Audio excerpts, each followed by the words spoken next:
Dear Lincoln Zen Center, greetings.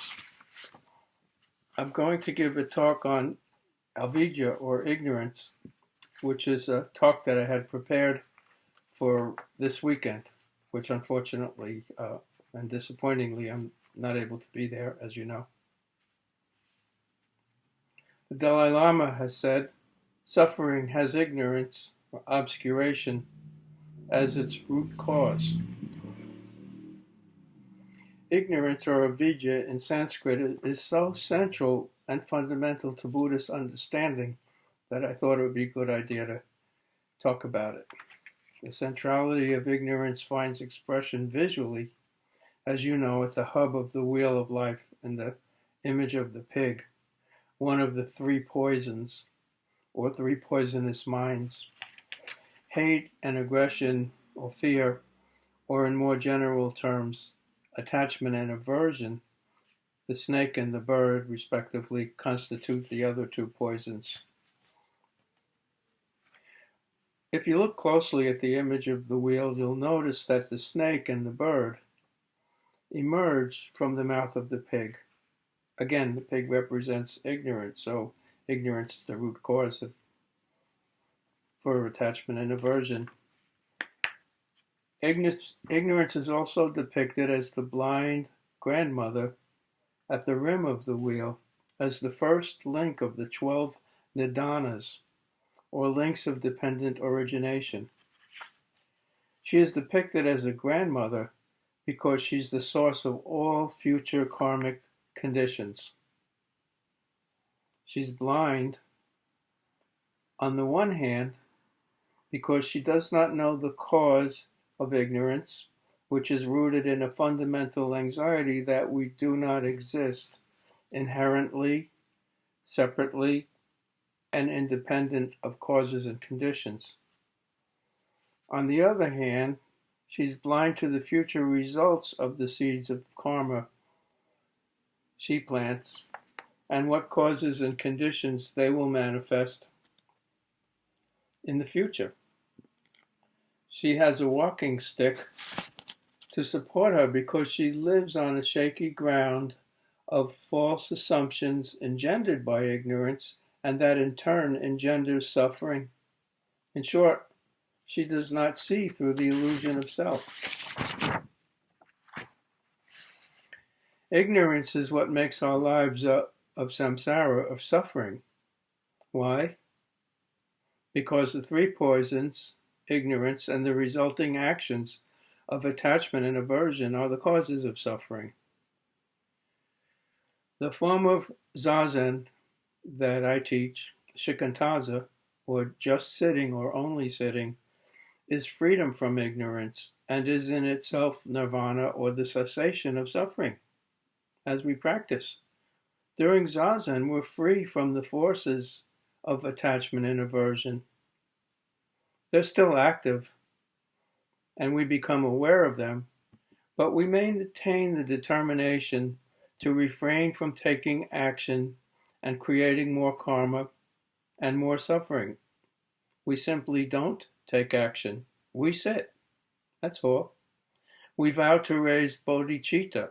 It's the intention that helps us to sit right in the middle, squarely and firmly and fully. Bodhicitta is the mind of true awareness.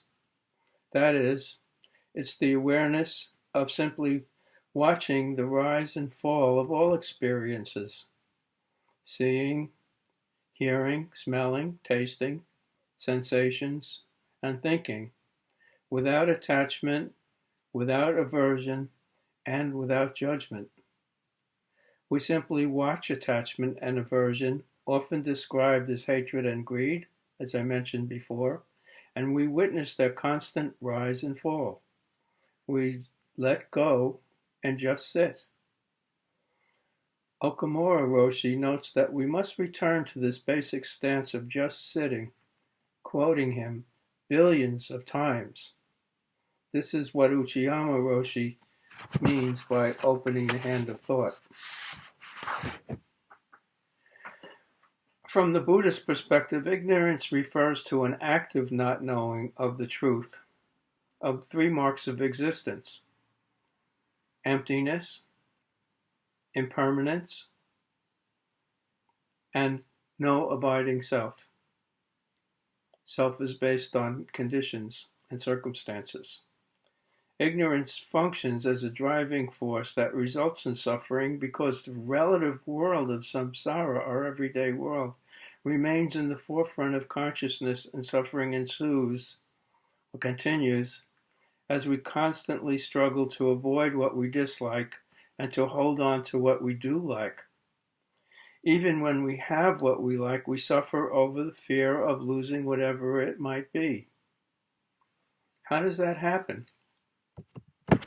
Ignorance creates a perceptual split between subject and object, between self and other, attachment to what we cherish, and aversion to what we despise or dislike. Internal psychic conflicts ensue because these split-off aspects of ourself, as well because we struggle to deal with what we might call afflictive states of mind and to seek or grasp after, run after, chase after preferred psychological states. Dogen describes this fact in concrete terms in the fourth line of Genjo Koan. I quote, "Yet for all that, flowers fall amid our regret and yearning, and hated weeds grow apace." This is a good time to see that, as we're in spring now. Attachment and aversion become expressed in hateful and aggressive actions in thought, word, and deed.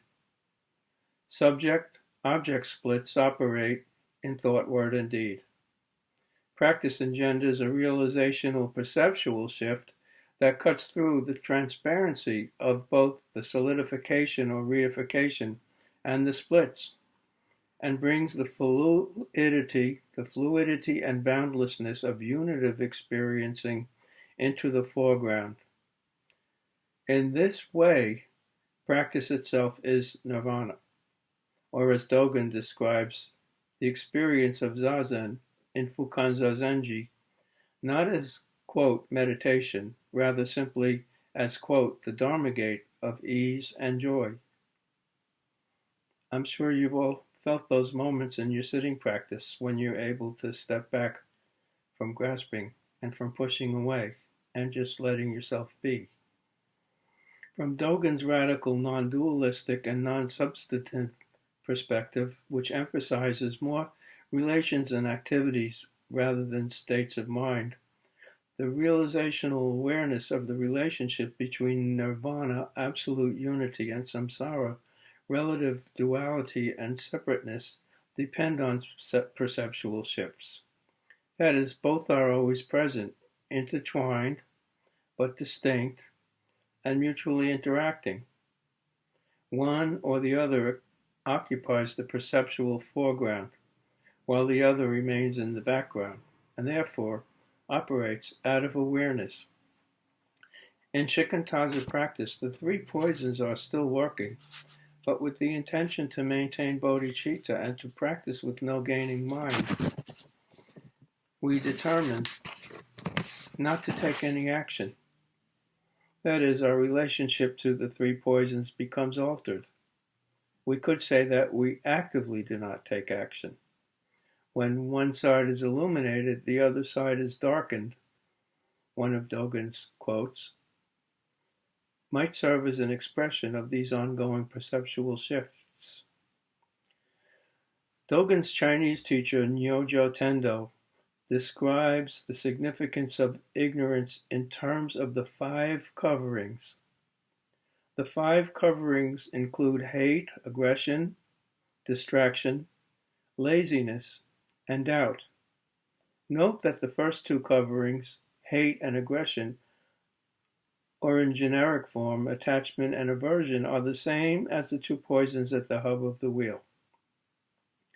I find this very interesting and useful. Nyojo goes on to describe ignorance as the 6th covering. He teaches that Shikantaza practice removes the 5 coverings plus ignorance. He teaches that if ignorance is removed, the 5 coverings will also be eliminated. The significance and profound influence of ignorance is clear in Myojo's teachings, and he asserts, I'm quoting him, even if a practitioner only eliminates the covering of ignorance, that practitioner will be freed of the other 5 coverings. Even if a practitioner eliminates 5 coverings, if ignorance is not removed, the practitioner has not yet reached the practice of the Buddhas and the ancestors. End quote. It's important to keep in mind that from Dogen's non-substantive position, nothing is actually quote-unquote eliminated or quote-unquote removed. There is simply nothing solid to be removed. The solidity that we attribute to experience, as I described before, is the result of ignorance. We solidify and separate what is fluid and connected. What changes is our relationship to our experience. We become actively non-reactive, always opening the hand of thought, returning to the basic fact of just sitting with no gaining mind. Thus, in Shikantaza, the seeds of new karma are not blindly sown.